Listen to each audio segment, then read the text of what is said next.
الحمد للہ رب العالمین والصلاة والسلام علی سید المرسلین اما بعد اعوذ باللہ من الشیطان الرجیم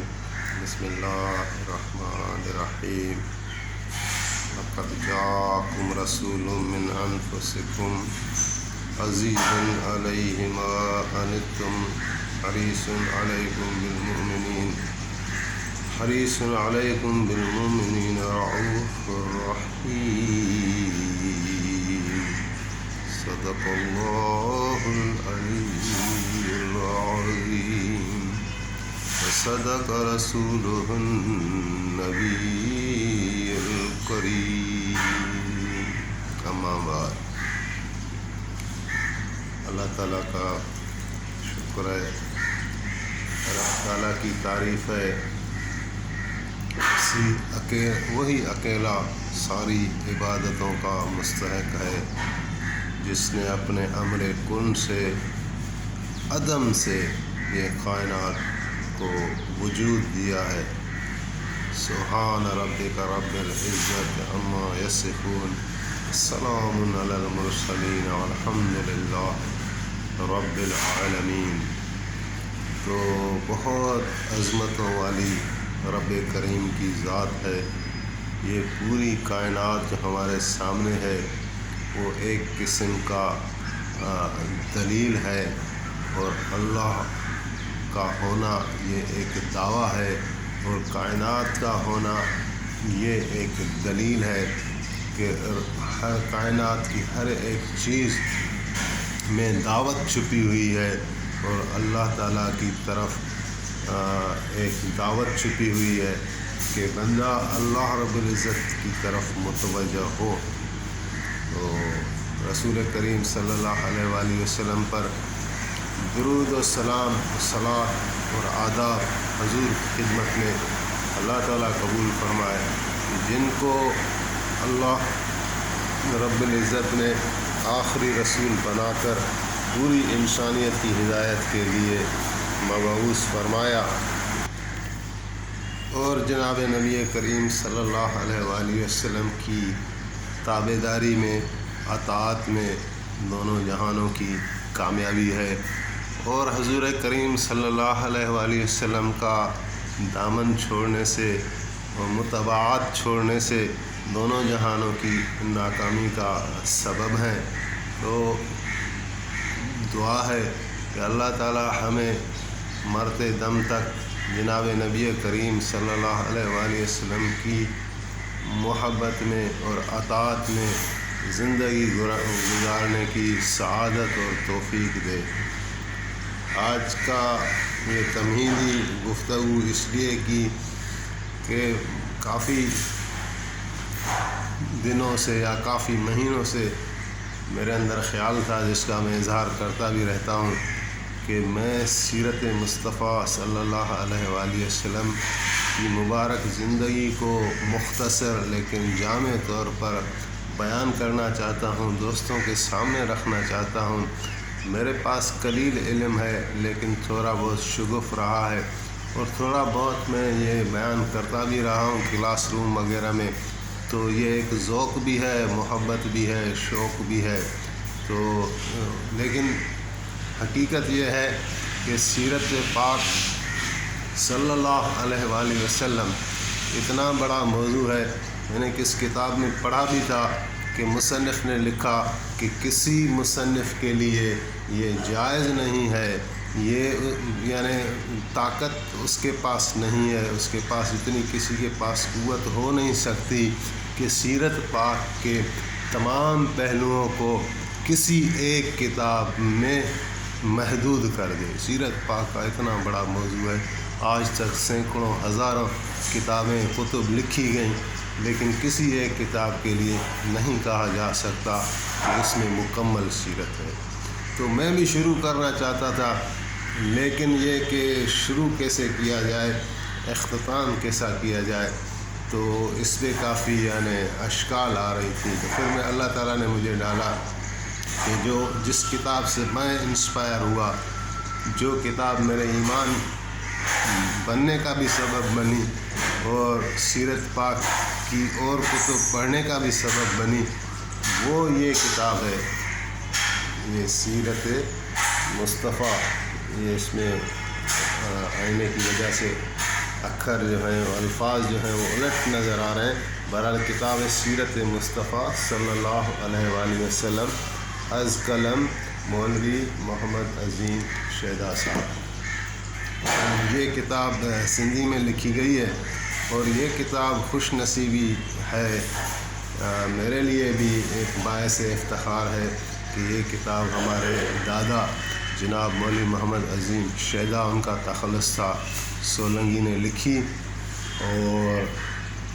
یہ ان کو اس کتاب پر صدارتی ایوارڈ ملا۔ سندھی میں ہے، 250-300 پیجز کی کتاب ہے، لیکن یہ بہت مستند، میرے خیال میں 1980 میں اس کا پہلا ایڈیشن آیا تھا، اور جن علماء کرام نے، مشائخ نے اس کو پڑھا تو اس کی تعریف کیے بغیر رہ نہیں سکے۔ یعنی حقائق کو ایک ترتیب کے ساتھ، ایک سیکوین کے ساتھ جو رکھا گیا ہے، جس طرح مصنف نے اس کو مرتب کیا ہے، وہ بہت خوبصورت اور دلکش انداز ہے۔ سیرت کی کتب میں اس کے بعد میں نے دوسری بھی پڑھی، کیونکہ اسی کتاب میں لکھا ہے کہ سیرت کی جو سب سے بڑی کتاب ہے یا مستند کتاب ہے یا سب سے اول کتاب ہے وہ سیرت ابن ہشام ہے، اور اس کو ام سیرہ کہا جاتا ہے، یعنی تمام سیرت کی کتابوں کی ماں۔ تو پھر اس کو بھی مجھے پڑھنے کا شوق ہوا اور میں نے پڑھی، اردو میں اس کا ترجمہ پڑھا، اور اس کے بعد ایک کتاب تھی انگریزی میں، پروفٹ آف دا ڈیزرٹ، اس کتاب کو پڑھا، وہ خالد لطیف گابا یا لطیف خالد گابا، لال کرشن یا لال کنیا لال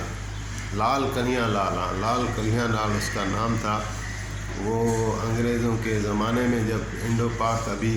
پارٹیشنز پہلے کی بات ہے، یہ محمد علی جناح صاحب والوں کے دور کی بات ہے، کہ وہ ہندو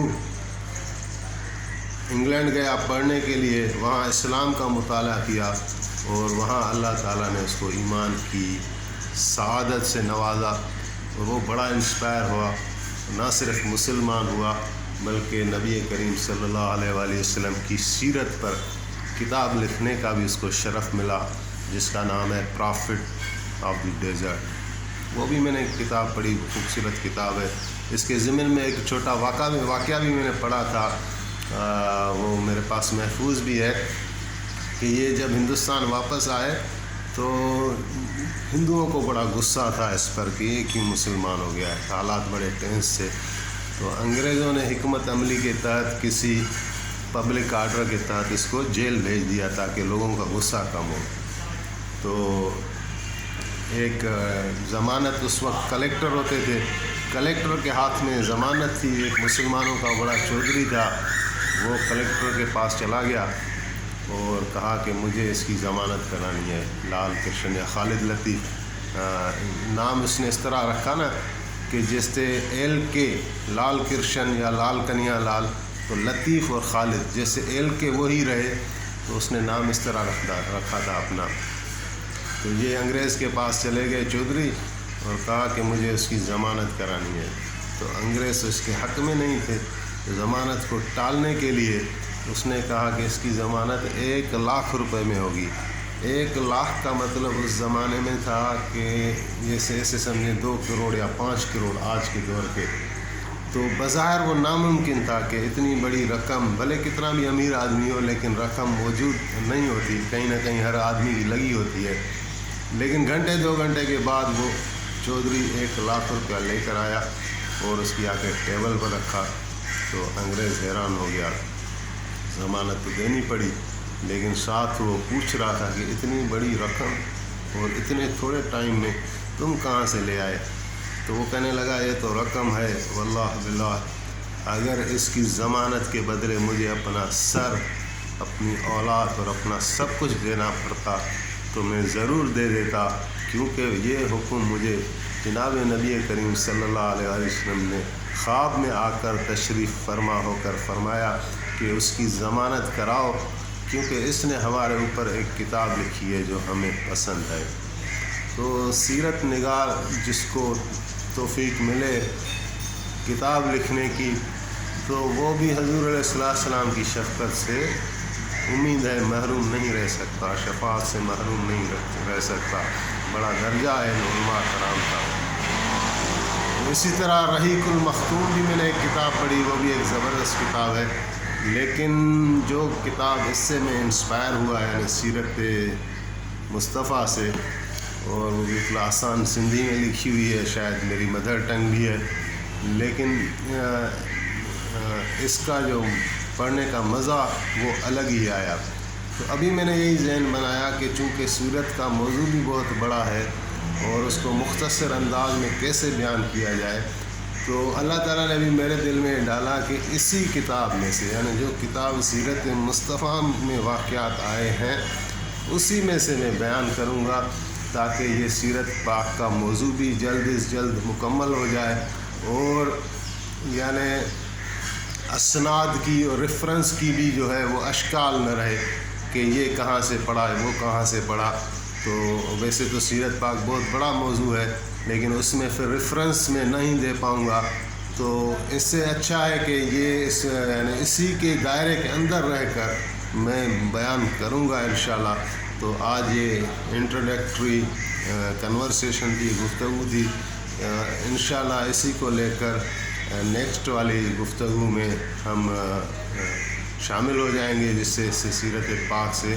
واقعات کو میں ظاہر ہے یہ سندھی میں تھوڑا پڑھ کر میں اپنے الفاظ میں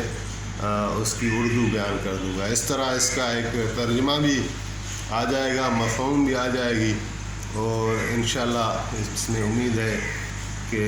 میرے دادا کو بھی اس کا روح کو ثواب پہنچے گا، اور میرے لیے بھی یہ خوش بختی کا باعث ہوگا، اور جو بھی سیرت پاک کا موضوع سنے گا وہ کبھی رحمتوں اور برکتوں سے خالی نہیں رہے گا۔ دعا ہے اللہ تعالیٰ مجھے اس کی توفیق دے